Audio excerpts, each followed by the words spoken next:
Hello बच्चों, आज हम क्लास 7th की पार्ट 5 से श्री कृष्ण की स्टोरी पढ़ेंगे। तो चलिए शुरू करते हैं। आज से लगभग 5000 वर्ष पूर्व भारत की समृद्धि और संपन्नता अपनी चरम सीमा पर थी। देश में अनेक वैभव, संपन्न तथा शक्तिशाली राज्य थे। भारतीय समाज में एक नई उमंग, एक नई स्फूर्ति आ गई थी, किंतु यह वैभव और शक्ति अधिक दिन तक स्थिर न रह सकी। पारस्परिक विद्वेष और स्वेच्छाचारिता की भावनाएं प्रबल होने लगी। जन कल्याणकारी परंपराएं टूटने लगी। प्रजा जरासंध, कंस और शिशुपाल जैसे शासकों के दमन चक्र का शिकार बन गई। अत्याचार और राजनीतिक कुचक्र के इस वातावरण में कंस की बहन देवकी अपनी पति वासुदेव के साथ कंस के कारागार में बंदी थी। वहाँ देवकी के गर्भ से श्री कृष्ण का जन्म हुआ। कंस के भय से श्री कृष्ण का पालन पोषण गोकुल में नंद के घर हुआ।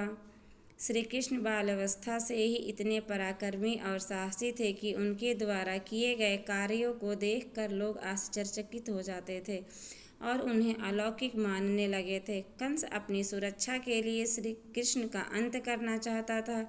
इस कार्य के लिए उसने जिन लोगों को भेजा उन सबका श्री कृष्ण ने बाल अवस्था में ही वध कर दिया।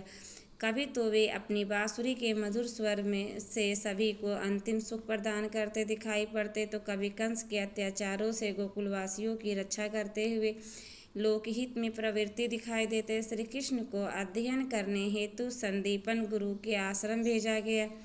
गुरुकुल कृष्ण ने अपने गुरु की सेवा करते हुए विद्या प्राप्त की। कंस के स्वेच्छाचारी एवं क्रूर शासन के कारण प्रजा में व्यापक असंतोष था। गोकुल में श्री कृष्ण के नेतृत्व में कंस के अत्याचारी शासन का विरोध आरंभ हो गया। कंस इस स्थिति को जानता था कि उसने श्री कृष्ण के वध का षड्यंत्र रचा और आक्रोश द्वारा श्री कृष्ण को बुलवाया। गोकुलवासियों ने को कंस पर संदेह था।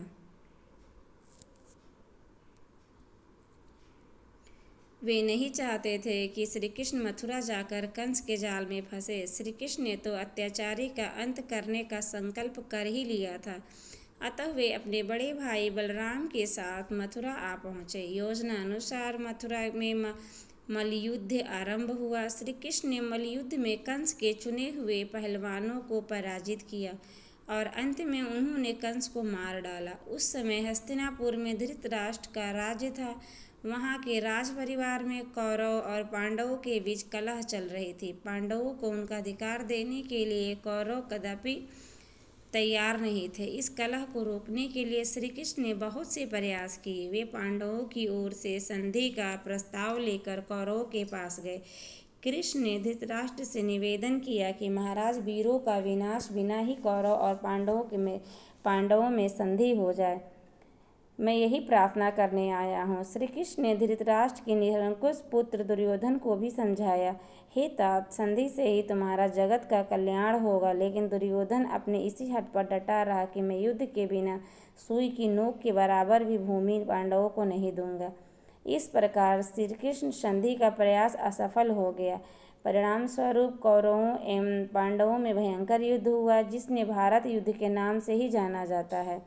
महाभारत के युद्ध में श्री कृष्ण अर्जुन के सारथी बने। अर्जुन राज्य और सुख के लिए अपने गुरु तथा कुल के लोगों से युद्ध करने के लिए तैयार नहीं हुए।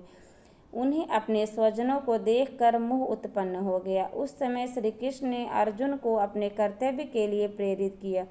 उन्होंने कहा कि आत्मा अजर और अमर है। जिस प्रकार मनुष्य पुराने वस्त्रों को छोड़कर नए वस्त्र ग्रहण करता है, उसी प्रकार आत्मा जीव शरीर को छोड़कर नए शरीर में प्रवेश करती है। इस आत्मा को न शस्त्र काट सकते हैं, न आग जला सकते हैं, न पानी गला सकता है और न वायु सुखा सकती है। अतः प्रत्येक मनुष्य को फल की चिंता किए बिना अपने कर्तव्य का पालन करना चाहिए। सफलता और असफलता के प्रति समान भाव रखकर कार्य करने का ही श्रेयस्कर है। यह कर्मयोग है। कृष्ण के उपदेश गीता के अमृत वचन हैं। गीता में श्री कृष्ण ने कर्म का जो महामंत्र दिया है, वह मानव समाज के लिए वरदान है। इस पर मनकर मनुष्य संसारिक सुख से ऊपर उठकर कर्म करने के